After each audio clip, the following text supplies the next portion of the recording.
Assalamualaikum warahmatullahi wabarakatuh.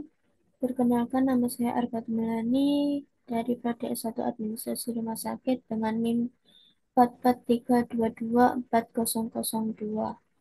Sini saya akan menjelaskan tentang Syiah dan Khawarij. Sejarah dan ajaran pokok Syiah dan Khawarij merupakan dua kelompok Islam yang muncul setelah wafatnya Nabi Muhammad SAW. Keduanya memiliki perbedaan pendapat dalam menentukan khalifah setelah Rasulullah SAW.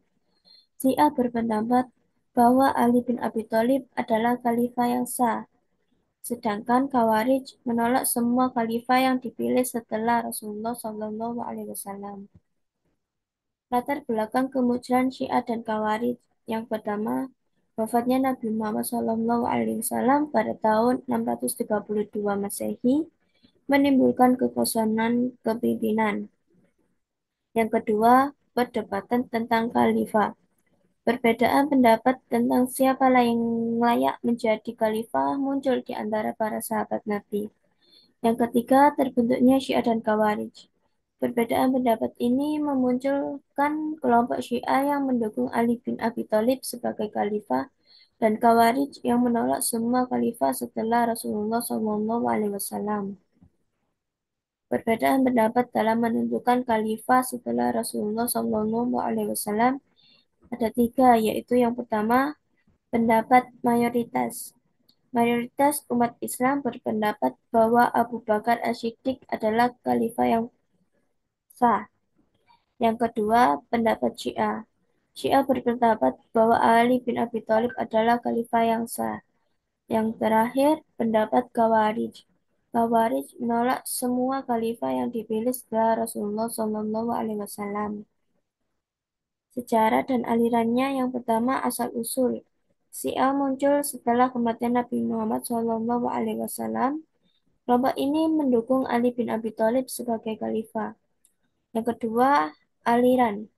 Syiah memiliki beberapa aliran seperti Syiah Imamiyah, Zaidiyah, dan Ismailiyah. Yang ketiga, ajaran pokok Syiah adalah imamah dan wilayatul faqih. Imamah adalah kepercayaan bahwa kepemimpinan umat Islam harus dipegang oleh keturunan Ali bin Abi Thalib, sedangkan wilayatul faqih kepercayaan bahwa kepemimpinan tertinggi umat Islam adalah seorang ulama yang ahli dalam agama. Adapun tokoh-tokoh dalam aliran Syiah yang pertama Ali bin Abi Thalib, yang kedua Hasan bin Ali, yang ketiga Husain bin Ali, yang keempat Zaid bin Ali bin Husain Zainal Abidin, yang kelima Ja'far as-Sadiq, dan yang lain-lain. Sejarah dan aliran Khawarij. Yang pertama, munculnya Khawarij. Khawarij muncul sebagai hasil dari perbedaan pendapat dalam menentukan khalifah. Yang kedua, ajaran Khawarij. Khawarij menolak semua khalifah yang dipilih setelah Rasulullah SAW. Yang ketiga, perkembangan Khawarij. Khawarij mengalami perkembangan dan perpecahan menjadi beberapa aliran. Ajaran pokok Khawarij ada dua, yaitu fakir dan jihad. Kafir adalah mengucapkan kafir kepada orang-orang yang berbeda pendapat dalam hal agama, sedangkan jihad melakukan peperangan terhadap orang-orang yang dianggap kafir. Adapun tokoh-tokoh dalam aliran Khawarij yang pertama, Abdullah ibnu Wahab al-Rashibi, dan kedua Nafi ibnu al-Asraq, tiga Najda ibnu Amir al-Hanafi, yang keempat Urwah bin Hudair, yang kelima Mustarid bin Sa'ad, yang keenam Hausaroh al-Asadi, yang ketujuh Guraib bin Maru'ah, dan yang lain-lain. Perbedaan mendasar antara Syiah dan Khawarij. Yang pertama, pandangan tentang khalifah. Syiah mengakui Ali bin Abi Thalib sebagai khalifah yang sah, sedangkan Khawarij menolak semua khalifah setelah Rasulullah SAW. Yang kedua, ajaran. Syiah memiliki ajaran imamah dan wilayatul faqih, sedangkan Khawarij memiliki ajaran takfir dan jihad. Dampak sejarah Syiah dan Khawarij hingga saat ini.